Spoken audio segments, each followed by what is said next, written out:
warahmatullahi wabarakatuh. Alhamdulillahillazi hadana lihadza wa ma kunna linahtadiya laula an hadana Allah. Asyhadu an la ilaha illallah wahdahu la syarika lah wa asyhadu anna sayyidana Muhammadan abduhu wa rasuluh. Allahumma salli wa sallim ala sayyidina Muhammad wa ala alihi wa sahbihi wa barik wa sallim, amma ba'. Yang dihormati pengurusi Surau Al-Mahabbah, barisan jawatan kuasanya, Ashabul Fadilah, Tutu Imam, orang-orang besar kawasan ini, muslimin muslimat, hadirin hadirat yang dirahmati Allah sekalian. Pertama sekali saya rafakkan dan kita semua rafakkan setinggi syukur pada Allah kerana pada malam ni kita dapat untuk berkongsi sejuzuk daripada ilmu yang kita harap kita termasuk dalam sebuah hadis, man salaka tariqan yaltamisu fihi ilman sahhalallahu lahu bihi tariqan ilal jannah. Siapa yang mencari secangkir ilmu, maka Allah mudahkan baginya jalan menuju ke syurganya. Alhamdulillah, sekurang-kurangnya kita menawaitukan kerana Allah nak dapat ilmu, insya-Allah. Hadirin hadirat yang dirahmati Allah, tajuk yang ditaklifkan kepada saya untuk bincang pada malam ni adalah membina kekuatan. Sebenarnya kekuatan ini adalah perkara yang dituntut dalam Islam. Apa-apa pun bila sebut kuat, memang dia lebih. Inilah mulianya kuat itu. Jadi dengan sebab itu, tajuk yang dipilih pada malam ni adalah membina kekuatan. Macam mana kita nak bina kekuatan yang sebaiknya. Pertama sekali saya nyatakan bahawa apa-apa perbincangan, jika sekiranya kita sebagai seorang Islam, maka rojokan sumber kita adalah Al-Quranul Karim dan sunnah Nabi sallallahu alaihi wasallam. Kita tengoklah sejarah orang-orang yang kuat, yang hebat. Tetapi bila kita bandingkan kehebatan orang Islam yang dipimpin oleh Rasulullah SAW, maka kekuatannya itu jauh lebih baik, lebih seimbang dan tidak menggunakan kekuatan untuk menindas dan menzalimi, tapi digunakan kekuatan untuk menyebarkan keharmonian, keamanan, kebahagiaan, kehidupan yang amat selesa. Itu peri pentingnya kekuatan. Saya contoh sebelum kita masuk lebih dalam lagi. Orang tu kaya, orang ni kaya. Dua-dua kaya. Satu, orang ni jahat. Jadi sudah tentu kekayaan digunakan untuk kejahatan. Tapi orang ni baik sangat. Sudah barang tentu kekuatan kekayaan itu digunakan untuk kebaikan. Rasulullah sallallahu alaihi wasallam bersabda, ni'mal malus salih fi yadir rajulis salih. Sebaik-baik harta adalah yang berada di tangan orang yang soleh. Kerana dia akan fikir nak buat yang baik dan dia akan jarakkan daripada perkara yang tak baik. Maka begitulah peri pentingnya kekuatan. Justru bila kita sebut kekuatan ini, kita akan tengok dalam Islam, semuanya dia nak kuat. Satu disuruh untuk persediaan kuat. Satu disuruh untuk berlindung daripada kelemahan. Jadi puratanya nak suruh kuatlah. Nak suruh elak daripada kelemahan-kelemahan. Allah Subhanahu wa taala berfirman, wa'iddu lahum mastata'tum min quwwah wa min ribatil khail turhibuna bihi aduwallah wa aduwakum. Hendaklah kamu buat persediaan untuk mereka dari segi kekuatan. Kekuatan itu umum. Maknanya dia bukan terkhusus kepada satu. Macam mana contohnya? Termasuk seperti kuat itu, dan juga seperti kita mempunyai kuda-kuda baka baik, kuda-kuda yang pantas, kuda-kuda yang boleh kita gerakkan untuk melaksanakan titah perintah Allah, seumpama mereka melakukan jihad zaman Nabi dulu. Tujuannya untuk kamu gerungkan musuh Allah dan musuh kamu. Itu disebut. Dan Nabi menafsirkan ayat ini. Nabi menyatakan, Ala innal quwwata ar-ramyi. Ala innal quwwata ar-ramyu. Ketahuilah bahawa kekuatan itu maksudnya panahan. Panah di sini tak kira lah apa panah pun. Lancar lembing pun panah. Panah sungguh pun panah. Sekarang ni guna senjata. Guna senjata pistol. Mengguna senjata senapang. Mengguna senjata machine gun. Sampai kepada tahap sekarang ni peluru pepandu. Tentera Apache dan seumpamanya. Helikopter dan seumpamanya. Itu semua merupakan kekuatan. Yang disebut kalimahnya quwwah. Bila quwwah itu datang nakirah tufidul umum. Semua sekali betul. Apa benda pun berdasarkan tafsiran Nabi tadi. Kenapa? Kerana dengan sini orang akan gerung. Orang ini ataupun pasukan ini ataupun negeri ini ataupun negara ini adalah yang kuat.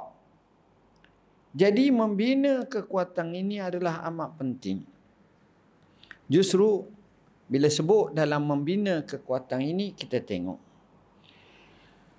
macam mana Nabi SAW nak bina kekuatan. Kita akan dapati Rasulullah SAW nak bina kekuatan.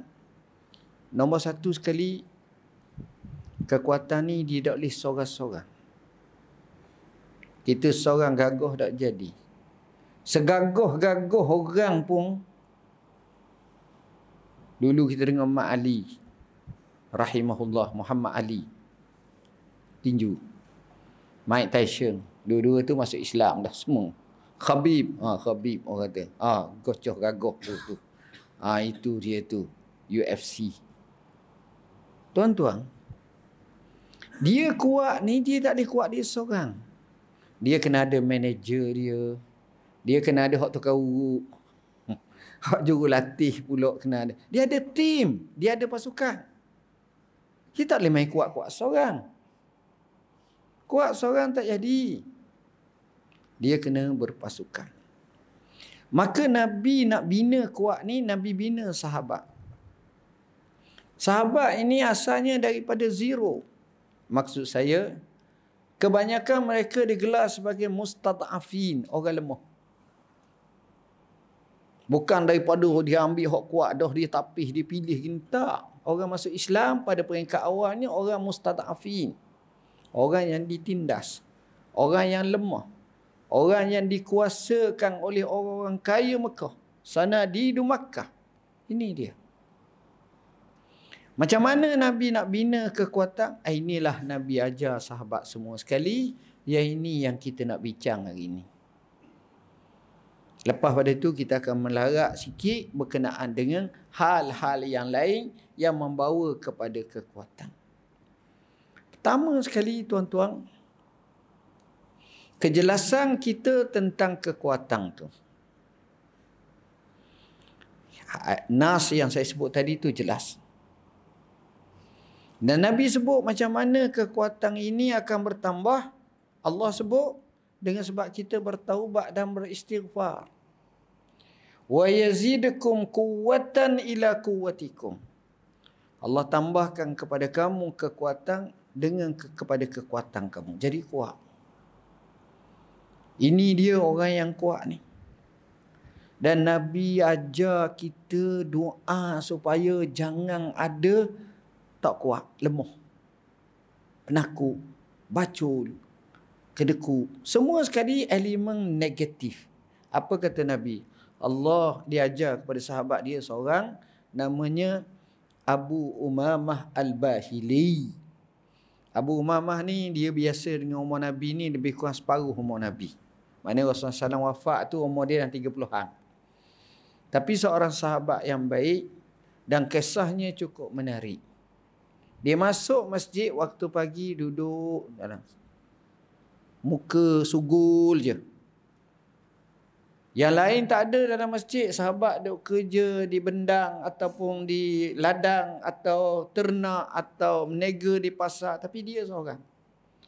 Nabi kata, ya Aba Umamah, ma hamalaka ala haza. Wahai Aba Umamah, apa sebab mau duduk gini? Yang kamu dibawa siapa ke sini duduk ni? Dia jawab, irtakabatni duyun ya Rasulullah. Saya ditunggang oleh hutang-hutang yang banyak. Apa makna? Maknanya saya ni lemah. Hutang telah menyebabkan saya tak boleh nak bangun. Hutang sini, hutang sini. Ini pun kalau boleh bincang satu tajuk, cara terbaik melansaikan hutang. Bagaimana menguruskan ekonomi. Yang ini paling sesuai kalau nak bincang, panggil wakil daripada AKPK. AKPK ni di bawah siapa? Di bawah Bank Negara. Dia badan berkanun kalau tak silap. Dia ni expert bidang ni. Dia ni bukan seorang lah. Maknanya jabatan. Yang kerja dia, hak kena masuk sitos, hak kena masuk dalam bankrupt, hak kena begini pengalaman. Saya pernah pergi. Oh, dahsyat cerita. Tapi bukan cerita tu untuk hari ni. Bila Nabi tahu tentang Abu Umamah ni, Nabi kata, nak tak aku ajar kamu satu doa. Tu cara Nabi nak beri kekuatan kepada aku. Dia kata, nak sangat ya Rasulullah. Rasulullah pun ajar kepada dia doa, Allahumma inni a'udzubika minal hammi wal hazan. Wa a'udzubika minal ajzi wal kasal. Wa a'udzubika minal jubni wal bukh. Wa a'udzubika min ghalabatid daini wa qahrir rijal. Sebenarnya ceramah ni pun cukup dah. Panjang cerita. Ya Allah, ya Tuhanku, aku minta denganmu daripada, minta berlindung denganmu daripada rasa duka cita yang melampau. Sama ada yang telah lalu atau yang akan datang. Ada kata ham ni hak telah lalu. Telah lalu ni macam mana? Anak mati, bini mati, keluarga mati, sedih duka cita. Atau berhutang tu, contohnya lah. Atau apa kemalangan ke, ini telah lalu. Atau yang akan datang ni macam mana nak bayar hutang, macam mana nak hadapi kehidupan, susah ni, pening ni, macam mana? Ini hazang. Dan aku minta berlindung denganmu daripada lemah, ajzi wal kasad dan malah. Ni penyakit-penyakit yang berlaku dalam kebanyakan, bukan orang Melayu. Namanya manusia. Jangan kata orang Melayu, bukan, manusia. Orang Melayu ada yang berjaya. Dia yang ini, dia tak kira siapa. Ni. Minal ajzi lemah wal kasad. Lemah ni orang kata banyak. Lemah politik, lemah ekonomi, lemah mikir. Bahkan ada orang sebut sampai lemah tenaga batin. Lemah tubuh badan, lemah belajar, lemah semua. Lemah mengurus rumah tangga, lemah hubungan suami isteri, habis lemah. Nak kata macam mana? Dah lemah. Itu pun kena minta berlindung. Wal kasad dan malah. Malah ni tuan-tuan, ada semua malah. Orang rajin pun ada malah, orang malah lagilah malah. Orang rajin macam mana malah? Kita tengok dia rajin. Masya Allah, dia kerja workaholic, rumah, di pejabat. Tapi balik rumah malah, nak masuk malah. Nak ini pun malah. Dia ada buah malah tu. Ada. Manusia ni macam tu. Dia bukan mesti rajin semua. Setengah orang kita kata mentang-mentang dia rajin. Tengok chef, tukang masak hebat. Rumah dia suruh bini masak. Malah masak. Kata semua. Tukang kayu kita tengok. Pandai sangat buat rumah pas sebuah-sebuah. Tapi biasanya kalau zaman dulu lah, rumah dia tak siap. Lambat siap. 14 tahun baru siap. Sikit. Macam tu malah. Nak kata macam mana? Baik. Yang ketiga, selepas pada yang keempat tu, wa'udzubika minal jubni wal bukh. Minta berlindung daripada penakut. Takut je. Nakut. Takut semua. Takut makan ubat pun takut. Maka obat takut. Malam takut. Lalu kat tepi kubur takut. Apa pun takut. Ada tu. Dia kata siapa dia tengok? Ada Pak Mak. Pergi panggil Pak Mak. Pak Mak mu tengok tu. Dok kata Mak Limah. Pergi kat Mak Limah. Mak Limah mu tengok tu. Dok. Esok tengok. Esok mu tengok tu. Dok. Dengan dia. Abada kata. Abada ke abada apa sangat. Dok. Dah siapa dia? Pak Mak. Balik sasar. Balik. Maknanya wahmi. Bukan saya kata tu tak ada. Iblis syaitan tu tak ada. Dia tak nampak. Yang nampak tu bukan tu. Allah Ustaz, macam mana jin tak nampak? Memang tak nampak. Allah sebut innahu yarakum huwa wa qabiluhu min haitsu la tarawnahum. Dia nampak kamu. Dia tu maknanya jin, syaitan, iblis nampak kamu dan puak-puak dia nampak kamu dengan sekiranya kamu tak nampak dia. Tak nampak. Saya ingat kalau nampak ramai ketakutan. Pas ni takut, dah tahu. Tak apalah, hak tu kita tu. Maknanya puratanya tak nampak. Hak yang tunjuk sekali-sekala tu, itu soal lain. Tapi nak ceritanya, asasnya nas Quran kata tak nampak. Baik. Kemudian seterusnya, minta berlindung daripada bakhi pula. Jubni wal bakhi. Ini penyakit juga. Dan yang akhir sekali, wa'udzubika min ghalabati daini wa qahri rijal, aku minta berlindung daripada dikalahkan oleh hutang dan juga dikalahkan oleh mana-mana lelaki. Dengan sebab hutang, takut kepada alung, takut kepada angoh, haci, siapa dia lagi, semua sekali. Ini pun bala, tuan-tuan. Baik, dia beramal betul-betul tak berapa bulan sahaja segala hutang dia selesai dan dia kaya. Dan bukan sekadar itu, dia juga menjadi penginfak utama. Saya sebut dalam buku Inilah Doaku. Sebuah hadis tentang kisah tu, boleh baca, boleh ngapa. Dan juga dalam buku Keajaiban Sedekah. Abu Umamah akhirnya sedekah, Allah bagi pada dia rezeki yang murah. Maknanya tuan-tuan, tu keadaan dia yang kita nak nyatakan. Baik, selepas kita tahu tentang lemah ni banyak perkara, tak kuat ni, sekarang kita nak tengok macam mana Nabi bina sahabat dia ni. Dia bukan biasa. Biasa ni macam contohnya kita kata ginilah tuan-tuan. Dah tuan-tuan nampak tak ada kerja sangat ni.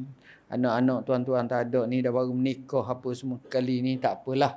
Ada berapa orang ni? Kita kata ada dalam 60 pasang ataupun 80 pasang. Oh okey.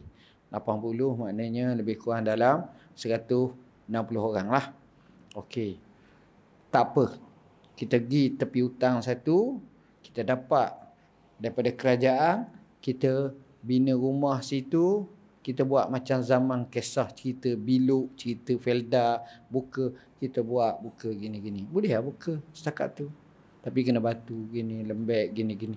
Sebab tak ada perancangan yang rapi. Tak ada apa-apa. Tak. Setakat tu ya. Tak keluar juga. Bahkan kadang-kadang susah juga. Tak boleh nak selesaikan masalah. Ini poin yang kita nak bincang. Baik. Selepas daripada itu, saya tak nak panjang. Saya nak pergi straight kepada macam mana Nabi bina sahabat-sahabat dia. Di Mekah dia tak ada nak bina sangat. Tak sempat. Kenapa tak sempat? Satu, dengan seksaan, dengan penindasan, dengan ini tak boleh.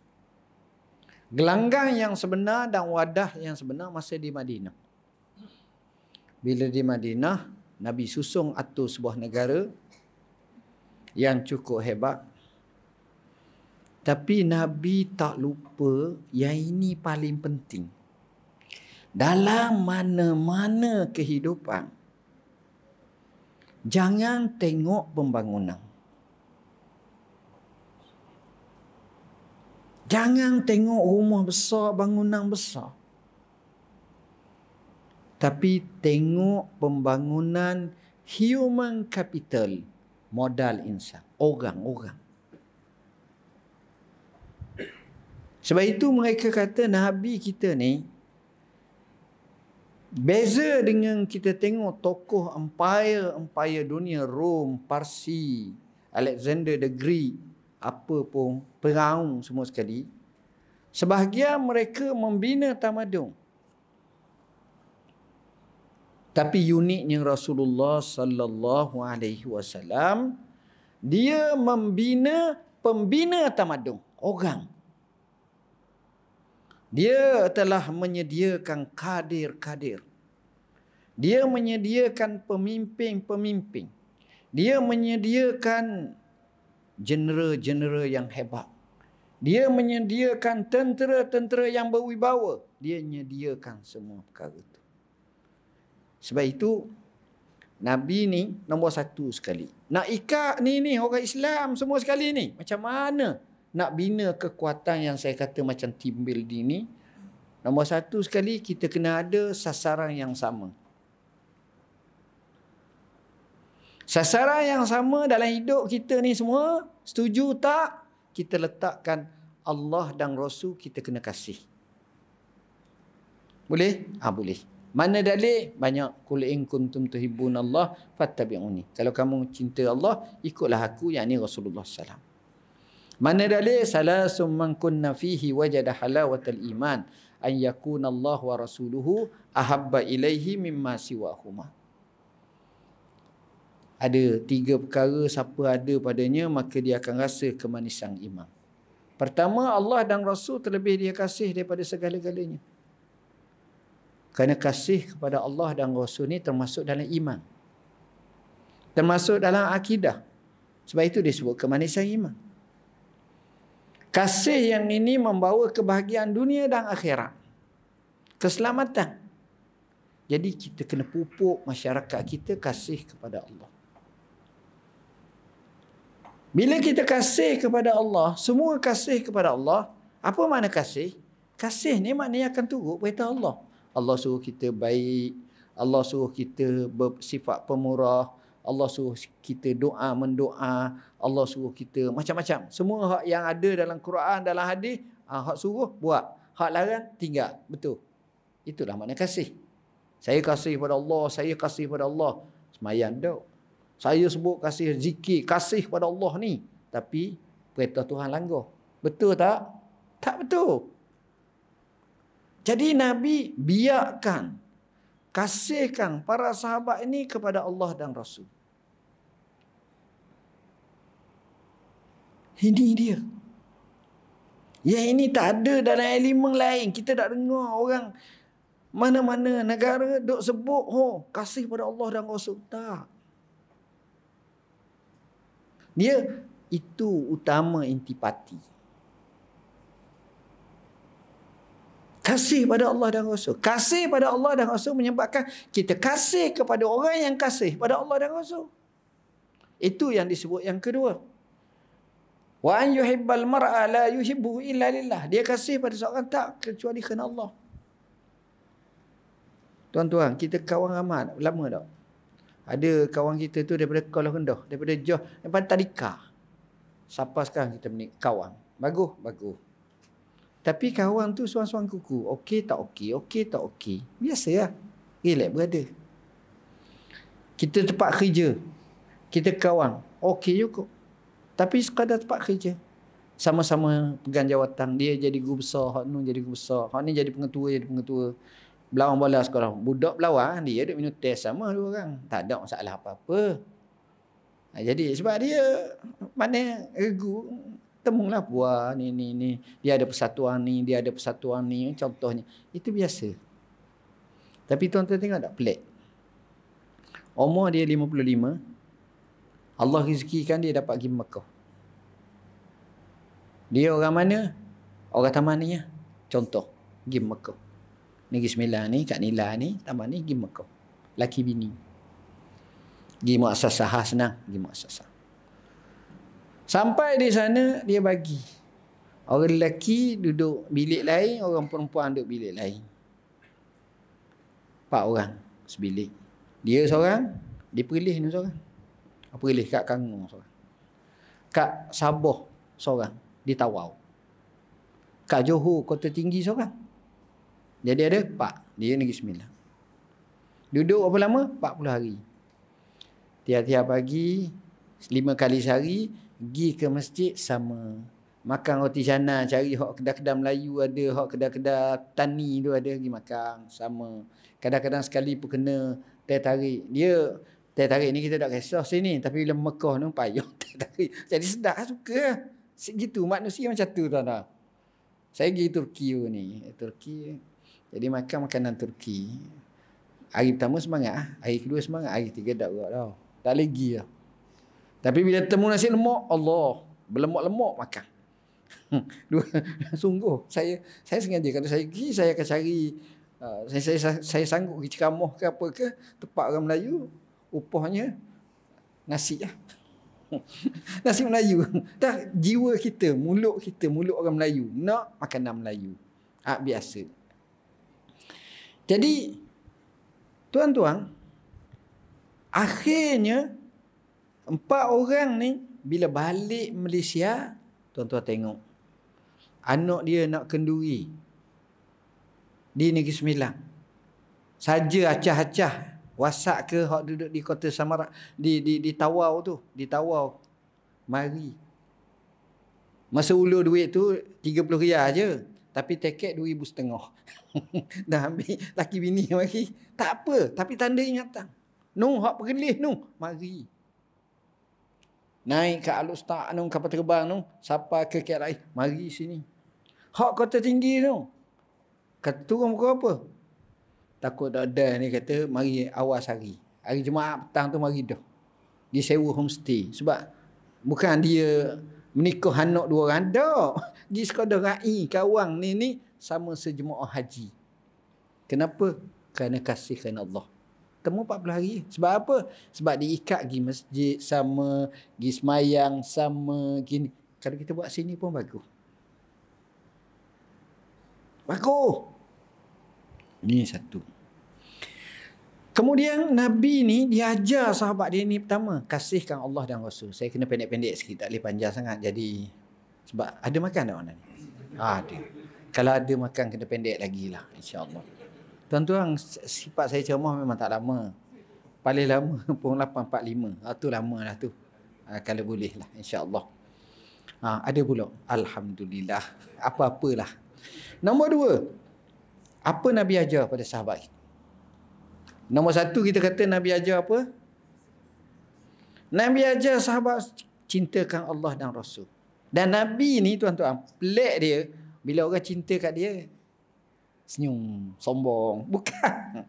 Nabi kasih kepada orang tu lebih daripada orang tu kasih pada dia. Sebab itu sahabat tu rasa Rasulullah ni mesti dengan aku ada special. Orang ni kata Rasulullah dengan aku ada special. Bukan buat-buat. Memang macam tu Nabi. Jadi, ngam. Bahasa kita kengamang tu. Faham makna kengamang?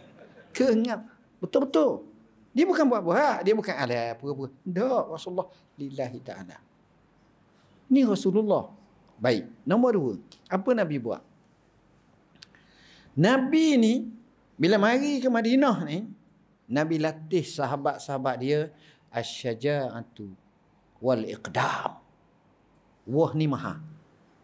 Apa makna? Keberanian dan kerbang. Ini buah ni buah maha. Berani.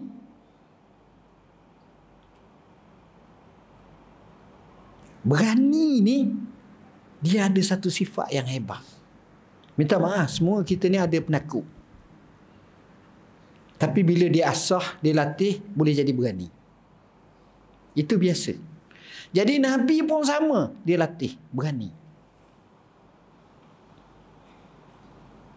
Berani. Hanya bila berani tuan-tuan, kesangnya besar. Ke depan, berani. Macam mana nak bina berani? Nombor 1, Nabi sendiri pun berani.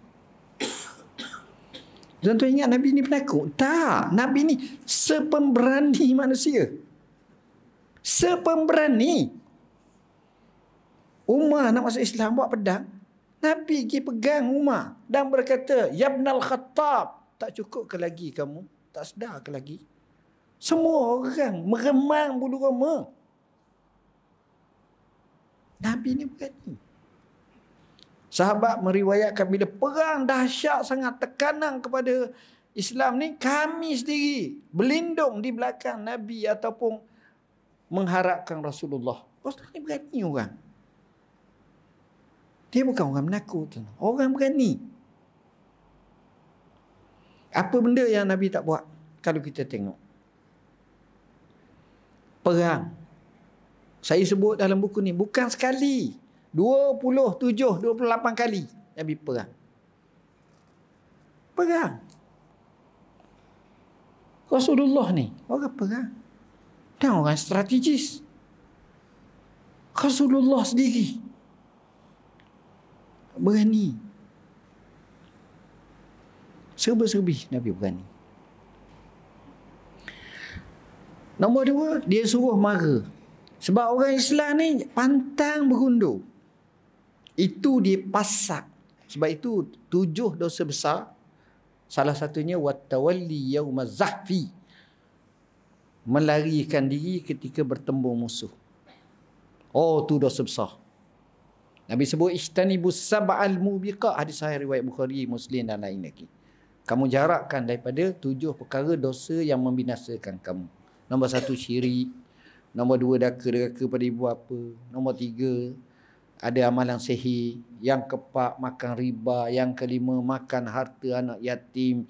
Yang keenam, 7, perempuan yang baik, yang salihah, berzina. Termasuk juga lari daripada perang. Tak boleh. Sebab itu kalau kita baca sejarah Islam, semua sahabat-sahabat ni berani, tuan-tuan.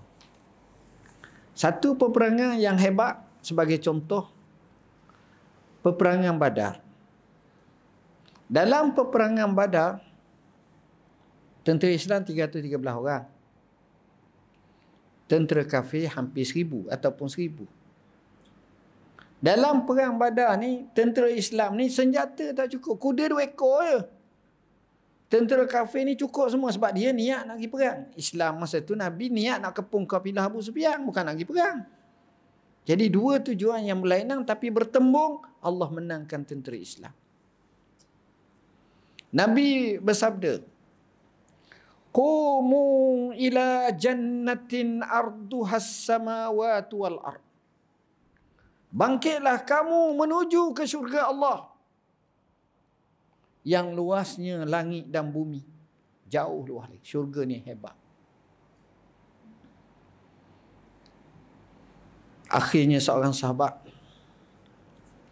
nama Umair ibn Al-Humam. Umair ini menyatakan, "Bakhin, bakhin ya Rasulullah." Bakhin, bakhin. Bakhin itu bukan mana bakhin. Maknanya, baiklah ya Rasulullah, baiklah, bagus, bagus. Nabi kata, "Maha malaka ala kalimati bakhin, bakhin." Apa yang menyebabkan kamu menyebut kalimah bakhin, bakhin? Dia kata, sebenarnya raja'an akuna min ahliha. Aku mengharapkan aku termasuk dalam golongan yang kamu katakan tadi. Qumu ila jannatin arduhas samawati wal ard. Arduhas samawati wal ard. Lalu Nabi kata, anta min ahliha. Kamu termasuk. Dia tengah makan buah khemah. Buah khemah, buah tamar. Dia kata, innaha lahayatun tawilah. Sesungguhnya makan ni nak berhabis lambat sangat. Terus dia campak. Dia pergi kempuh musuh. Dia perang. Akhirnya dia mati syahid. Nabi jamin syurga kat dia. Kita beri laluan sekejap.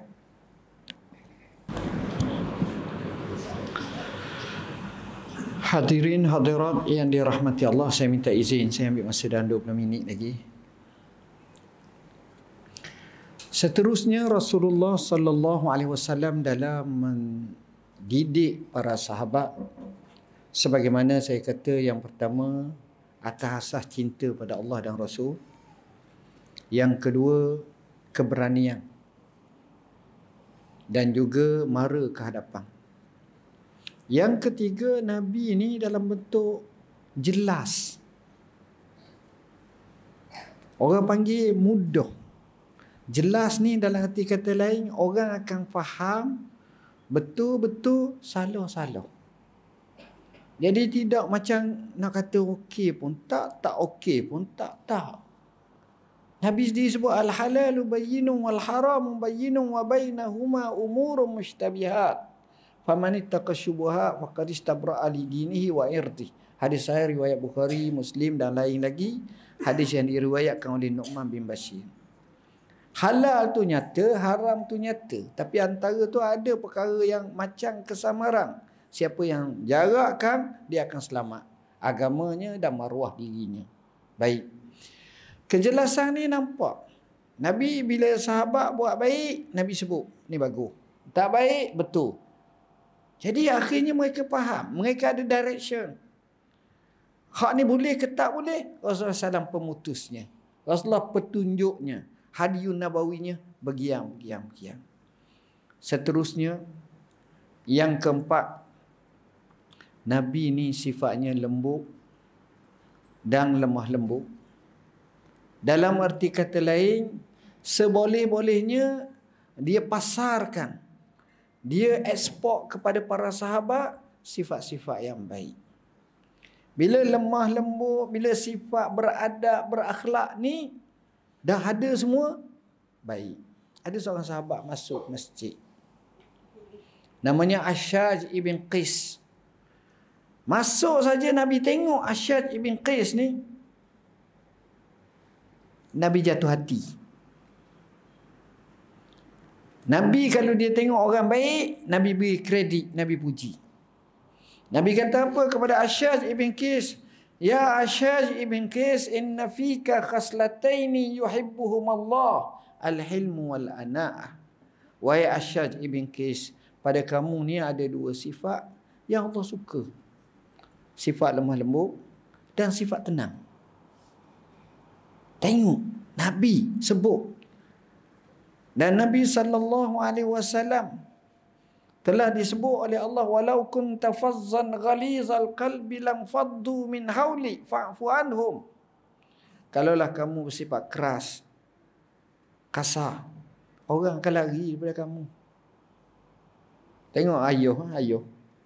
Kena ayuh ke, dia masa muda dulu, masa dia dapat anak tu, dia garang sangat dengan anak dia.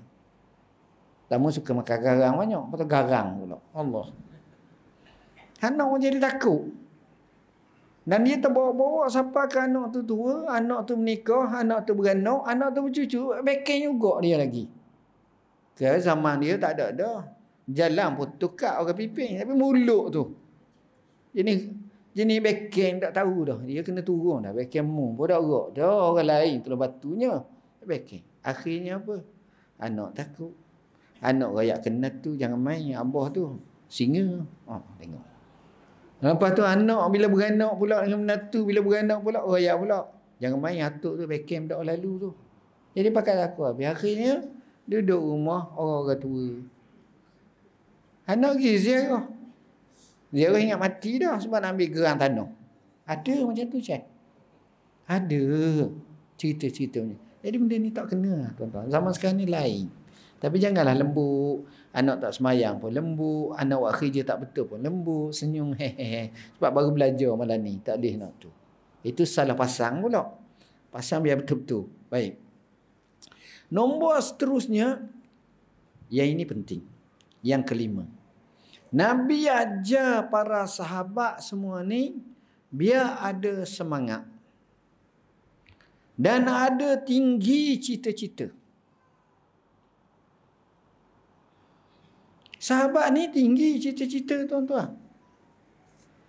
Dia dah, yalah, alhamdulillah lah kita hidup ni cukuplah, boleh zikir pada Tuhan, boleh semayang, subhanallah, subhanallah. Haji apa khabar haji? Subhanallah, subhanallah. Okey subhanallah, subhanallah, alhamdulillah, Allah. Pegang sebeh ke subhanallah. Maklimah okey, alhamdulillah, alhamdulillah, Allah. Gitu bukan. Ini bukan cara macam tu. Orang Islam ni dulu zaman Nabi ni jenis orang yang tak ada masa. Nabi tak. Yang ni pergi ke Rom, yang ni pergi Parsi, yang ni pergi ke Mukaukis, Mesir, yang ni pergi ke Ethiopia, pergi sini, pergi sebar Islam, sebar. Yang ni ke pasukan tentera, yang ni. Oh, sahabat macam tu, Nabi ajar. Sebab itu para ulama kata kenapa hijrah Nabi ni Sayyidina Umar mengambil tarikh hijrah. Dia dah ambil tarikh maulid Nabi. Sebab dia kata hijrah ni gerak, laju. Islam ni kena ke depan. Dia sebut macam tu. Tapi betul. Jadi poinnya, cita-citanya besar. Sayyidina Umar pernah tanya sahabat. Ada beberapa riwayat lah.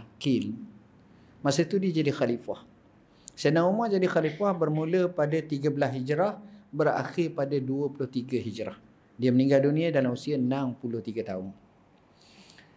Sayyidina Umar dia ni memanglah orang bekeng, orang gagah, orang besar pula. Dia masuk, dia cakap dengan sahabat. Kadang-kadang dia nak bergurau dengan sahabat-sahabat. Kata orang buat hibur-hibur. Dia duduk 2-3 orang sahabat, dia tanya, dia kata apa? Tamannau. Hari ni boleh tak? Aku nak dengar daripada kamu semua cita-cita kamu.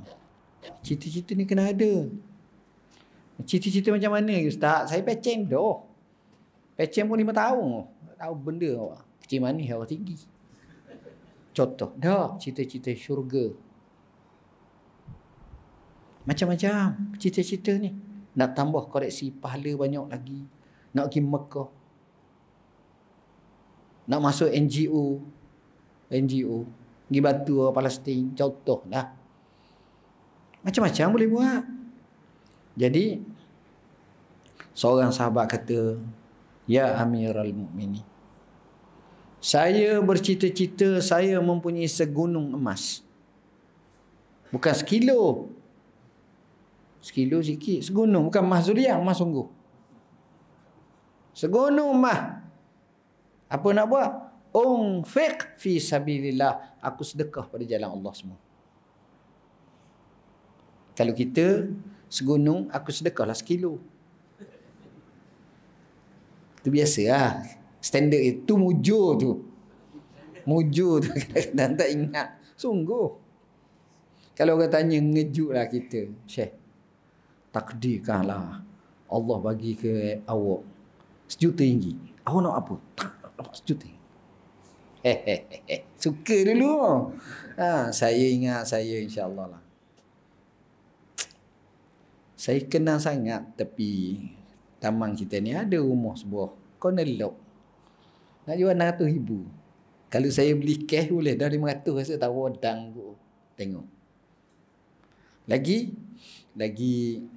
kereta tu sampai 14 tahun zaman Jepun pakai tak pakai dah.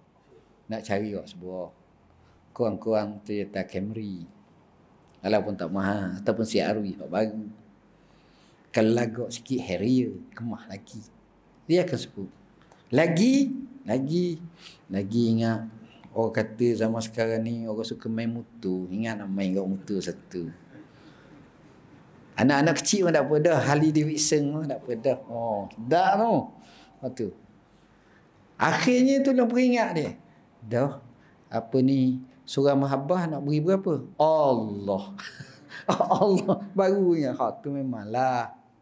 Tu memang. Tapi sedekah ni Allah kata rahsia. Jangan bagi tahu orang. Bukan kita nak nunjuk. Jadi ya. 10 riyal. Jadi poin peratus tu berapa? Mungkin 0.001%. 0.8 tu. 0.001%. Tu kata. Tu nak cerita. Tapi sahabat tadi macam mana? Tengok cita-cita besar. Begitu juga sahabat yang lain. Sama. Tuan-tuan. Poin yang saya nak. Bila kita tahu dah 5 ni. Satu lagi ekstra. Nabi tarbiyah ummah. Sahabat dia dengan tawaran syurga. Maknanya kita dalam hidup ni kalau boleh, biarlah kita ni pakat masuk syurga habis. Yang itu. Kita jarang bincang nak masuk syurga. Bincanglah sikit-sikit. Saya sebenarnya sedang buat satu buku. Tajuknya syurga. Saya ingat kalau siap mungkin jadi 3 jilid. Buat lama dah. Tapi buat sehari berehat 5 bulan. Jadi payuh nak tamat. Siapa benda lain sibuknya. Tapi sudah kumpul banyak. Dah memang menarik. Mungkin kalau kita boleh buat cerita lah. Sedap. Hakikat syurga sebenar. Hebat. Bukan barang-barang lah. Jadi Nabi selalu bila sebut syurga. Jadi sahabat ni bila tanya Nabi cita-cita nak masuk syurga, nak selamat daripada neraka. Muaz bin Jabal kata, ya Rasulullah, apakah amalan yang yudkhilunil jannah wa yubaiduni anin nar? Apakah amalan yang menyebabkan saya boleh dimasukkan dalam syurga dan dijarakkan daripada neraka? Nabi kata, innahu la yasir laqad sa'alta an azim. Soal kamu ni ada nilai. Mahal soalan macam ni. Innahu la yasirum man yassarahu Allah. Dan ia mudah bagi siapa yang nak mudah. Dalam buku ni pun ada hadis 40. Kita sebut satu-satu hadisnya. Maknanya tuan-tuan, Nabi tak buat syurga. Kadang-kadang ada sahabat tu, dia duk nampak hebat sangat, dia sentuh sutera. Sutera lembut. Lembutnya kain sutera ni. Nabi terus kata, lamana dilusa ibn Mu'az fil jannati alyanu min haza wa atyab. Apa makna? Aku nak bagi tahu kamu, sapu tangan yang dimiliki oleh Sa' ibn Mu'az. Sa' bin Mu'az ni siapa? Salah seorang pemimpin Ansar yang mati, syahid, yang mati sakit. Sesungguhnya sapu tangan yang dimiliki oleh Sa' ibn Mu'az itu dalam syurga lebih lembut daripada ini dan lebih mahal daripada itu. Sapu tangan je baru. Semua dalam syurga. Sebab dalam syurga ni hebat. Cerita nanti panggil sekali dalam, biasanya kita mari sini berapa bulan sekali? 6 bulan, 5 bulan. Kalau 6 bulan lah ke depan. Tahun depan kita akan syarah buat syurga ke apa ke sesuai, kita sambung itu. Nabi tahu syurga. Sebab kita tak bincang. Kadang-kadang kalau orang nak bincang buat syurga neraka ni, kau ni nak jadi ahli akhirat, payah. Kita nak hidup. Betul.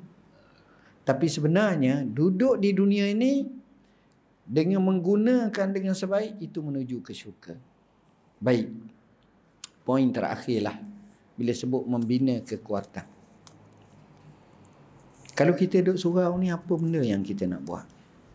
Nombor satu sekali tuan-tuan, kita boleh cakap dari sudut, sebagai contohlah, ekonomi surau.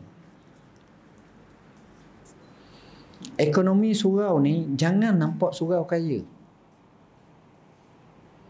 Ada setengah masjid dan surau kaya. Nak belanja pun minta derma lagi. Duit banyak simpan. Berapa? 3 juta tu. Dah boleh. Nak belanja, nak tu panggil mak limah suruh sedekah sikit, suruh ni untuk jamuan makan hak ni. Jadi gitu. Dah buat apa? Tak, dia bukan macam tu. Sebaiknya bergerak. Atur betul-betul. Antara yang paling mudah, melibatkan semua sahabat-sahabat, tapi biar betul, jangan tak betul. Bila tak betul jadi masalah pengurusan.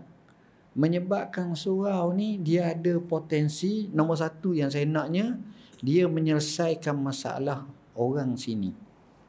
Walaupun kita nampak rumah-rumah besar, ada rumah, tapi tak mesti senang.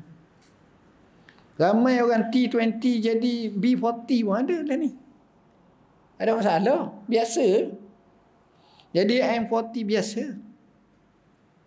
Jadi daripada situ kita kena fikir. Kita buat dapur it'am sebagai contoh. Apa makna dapur it'am? Kita jamu setiap orang susah orang kita ni, dia mari Zuhur mari makan. Syaratnya sebenarnya Zuhur je. Sama ada sebelum Zuhur sekejap makan. Kita tak perlu tanggung pagi, petang, siang, malam, taklah. Sebab manusia ni kalau boleh makan tengah hari kenyang tu okey dah. Hak lain tu pandai-pandai lah sikit. Taklah berat sangat. Tuan-tuan. Buat satu tabung it'am, dapur it'am ni, donate. Jadi ada syarikat apa ni nak ni, ada orang ni dia makan jamu. Jadi makan sembahyang zuhur ramai satu. Oh ini bagus. Anak-anak yatim, anak-anak miskin, orang yang perlu, mari makan. Ibadat boleh, ni boleh. Satu. Yang ini tak payah mana. Saya tak kaya, tak apa. Saya letak 10 riyal dalam tu. Orang ni, Alhamdulillah hari ni ada lebih sikit 20 riyal. Ni kalau kita nak 3,000 sehari dan 4 hari, tak mari dah surah tu. Jadi cara macam tu. Bila cara macam tu, kita akan dapat bina macam tu. Nombor 2, itu dalam bentuk donation. Dalam bentuk pembangunan pun sama. Pembangunan sebagai contohnya kita ada seperti kita kata koperasi surau, kedai surau. Tapi jangan cari yang merisikokan. Hak risiko, hak renyah, jangan. Cari hak paling mudah. Kalau nak hak risiko, kena buat betul-betul. Dapat. Kita ambil hak paling mudah. Hak paling mudah ni macam contohnya apa yang menjadi keperluan orang tempat kita ni, kita boleh offer dengan harga yang murah tapi kita untung. Tak payah tiga ni, ambil cara yang paling mudah. Jadi satu harga boleh murah, satu keuntungan ke surau, satu ni dia akan jadi stokis ke apa ke, beberapa yang penting berah ke ataupun gula cari direct daripada kilang ke apa ke, dia akan jadi naik. Dia akan dapat margin macam 5% ke 10% ke, jadi orang pun akan seronok. Jadi daripada situ dia jana. Tuan-tuan tahu, kami dulu duk bincang, masa tu saya jadi menteri lah. Kita banyak data-data. Ada koperasi masjid, dapatan dia juta setahun. Laku. Nombor 1 di Penang, nombor 2 di Sarawak. Maknanya boleh. Boleh hidup. Dia bila hidup ni tuan-tuan senang. Bila hidup ni senang. Itu salah satunya. Mungkin mereka kata ada lagi cara yang lain. Ya, boleh buat. Boleh fikir. Jadi akhirnya surau ni, dia bukan untuk semayang saja. Dia semayang, dia majlis ilmu, satu lagi majlis kesedaran. Majlis bina semangat. Kita kadang-kadang kita lesu. Sebagai contoh, perkara yang paling payah bagi kita didik anak kita. Satu, tak ada masa. Macam-macam. Jadi apa kata umpamanya surau take over. Hari Minggu, sebulan sekali, buat qiyamul lail dengan bayaran RM10. Hak lain, orang lain donation sedekah gini-gini, bermula daripada petang Jumaat tu, petang Sabtu sudah. Jadi petang Jumaat tu dia ada makan 3 kali, makan malam sekali, lepas tu dia ajar oleh ni solat cara betul. Secara praktikal dan amalan pula, semayang tahajud ramai-ramai, sembayang ni pula bangun, semayang witir, kemudian dengar ceramah cukup budak-budak ni. Kemudian esok pula ada pula gini, ada sikit gini-gini. Akhirnya anak-anak ni rapat dengan surau, faham agama begini ni. Ni aset kita. Ini generasi yang akan kita bina. Yang remaja pula, kita bincang masalah remaja. Dia suka nak jadi orang yang main handset, orang yang main WhatsApp, main ni. Kita panggil orang-orang yang programmer betul-betul macam mana tentang masalah ni. Dia pun nampak, oh gini. Kadang-kadang mereka main, mereka tak tahu apa beza antara Facebook, apa beza antara Insta, apa beza antara TikTok, apa beza antara Twitter. Macam mana dia punya rank orang yang akan tengok. Macam mana nak attraction. Kalau nak jadi TikTokers yang berjaya, sebagai contoh, YouTuber yang berjaya, macam mana nak jadi? Kita betul lah buat orang panggil konten, tapi janganlah konten mengarut. Biarlah konten yang membina. Konten yang okey, bukan KO contohnya. Jadi dia, oh gini. Tunjuk betul-betul. Cara gini-gini panggil. Oh, jadi anak muda yang semangat. Buat betul-betul. Sama juga kita tengok orang baru menikah. Orang baru menikah ni kadang-kadang kita biarkan dia. Dia ni kadang-kadang nampak dia I love you sebelum kahwin. Lepas kahwin tak lama lah, 6 bulan je tak ada dah I love you. Geram je. Bengkak, faham mana bengkak? Bengkak hati. Bengkak. Laki cakap, bini cakap. Nak marah. Mungkin dulu kata aku cintamu, kau adalah lelaki kiriman Tuhan. Bahasa tu. Kata, oh, ni pula kata kau lah bidadari syurga. Dah bidadari apa? Bergaduh. Bapak ni masalah ni. Ini masalah. Jadi macam mana cara? Mesti kena ada. Panggil semua cerita. Keluarga bahagia. Macam mana nak jadi keluarga bahagia? Ni pun satu cabaran. Dia dah boleh keluarga bahagia. Kita pakai tulis saya orang bahagia. Ni orang bahagia. Tak bahagia. Ni saya tengok muka-muka ni ramai ni. Termasuk tukang ceramah ni. Nampak? Masam je. Tuan-tuan tahu kenapa hospital orang gila nama hospital bahagia? Tuan-tuan, saya ni dulu masa kecil-kecil lah, hantar orang yang paling takut dengan orang gila. Sebab saya diajar oleh ibu bapa saya, orang gila lari gila. Memang kita diajar macam tu. Jangan gila kat bahaya gila. Kita akan jadi macam tu dia ajar. Tapi Allah jadikan rezeki pada saya jadi mufti, jadi ni. Saya pergi. Sampai sekarang. Banyak kali. Pergi Tanjung Rambutan. Saya pergi masuk kat orang gila. Dan saya boleh cerita macam-macam kisah orang gila. Saya berinteraksi dengan orang gila. Kalau kita dengar apa pelik. Tapi kenapa? Dia gila. Ada seorang tu. Dia cakap bahasa Arab dengan saya ada. Assalamualaikum ya samahata syekh. Kif hal? Allah kata. Fasih. Ni cerita benar. Jadi bila saya bergaul dengan mereka, saya kata betul lah. Orang gila ni bahagia. Sebab dia tak ada masalah hilang. Hak jadi masalah ni, hak tu kan jaga tu tension. Sungguh. Saya tak kisah. Hilang. Kadang-kadang dia pergi, pok orang. Dia suka. Kita nak marah. Salah kita sebab dia gila. Nak ceritanya kadang-kadang ni bahagia bayar. Kita kena cari. Panggil seorang cakap, tajuk tu je. Macam mana sebenarnya?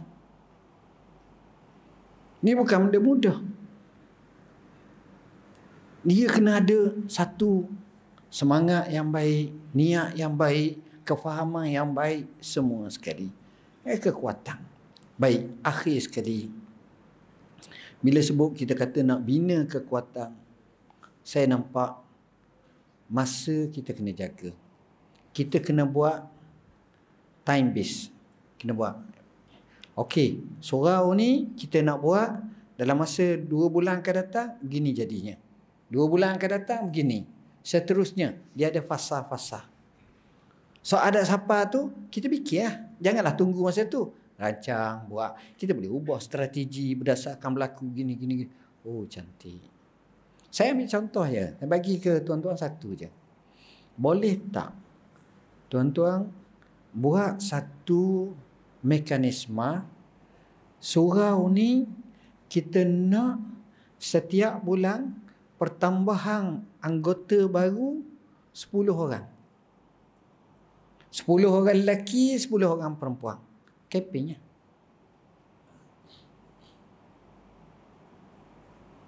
Tadi ada sahabat kita bentang kepada kami tentang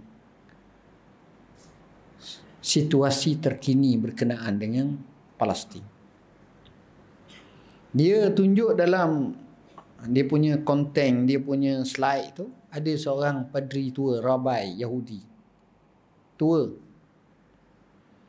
Rabai ni kata jika sekiranya umat Islam sembahyang subuh macam sembahyang Jumaat, itu tanda kehancuran Yahudi. Maknanya mereka tak akan boleh kalah orang yang ada hubungan yang kuat dengan Tuhan. Jadi boleh tak kita gerakkan surau ni menjadi surau yang mahabbah ni sebagai surau yang sentiasa makin ramai orang. Kita mungkin nak target tiap-tiap waktu tak sempat, mungkin kita buat okey. Kedatangan paling ramai pada malam ni, catat. Oh, minggu depan paling ramai. Dan petua yang paling mudah nak ramai pengusi jamu kambing bakar. Setakat yang saya tahulah. Boleh 4 ekor saya rasa. Hak gauk pun mari Tak sungguh. Sungguh. Suka. Jangan sekor suka berebut yang marah pula. Tak cukup kata dia. Allah hati. Dah panggil sangat. Nak beri makan macam tak nak beri. Yang marah. Kalau 4 ekor dia makan. Allah. Alhamdulillah. Ada lagi tak Ustaz? Dia tanya lagi. Ada lagi tak? Minggu depan buat lagi tak? Oh, semangat. Okey. Yalah mula-mula sebulan sekali. 2 bulan sekali. Tapi cuba buat. Buatlah satu tabung kambing bakar. Untuk inilah takut kita capur dengan orang lain kata orang nak bayar ni jadi orang derma. Kambing bakar. Ya buat hati. Itu saja yang dapat saya sampaikan. Bersama saya ni banyak buku-buku, tuan-tuan boleh tengoklah di luar nanti yang terbaik untuk tuan-tuan bawa balik. Jadi sekadar itu aku qauli hadza wa astaghfirullahalazim. Mohon maaf bahasa yang tak sesuai. Bismillahirrahmanirrahim. Allahumma fakirna fid din anta wa Allah macam sallallahu alaihi wasallam. Walhamdulillah. Wassalamualaikum warahmatullahi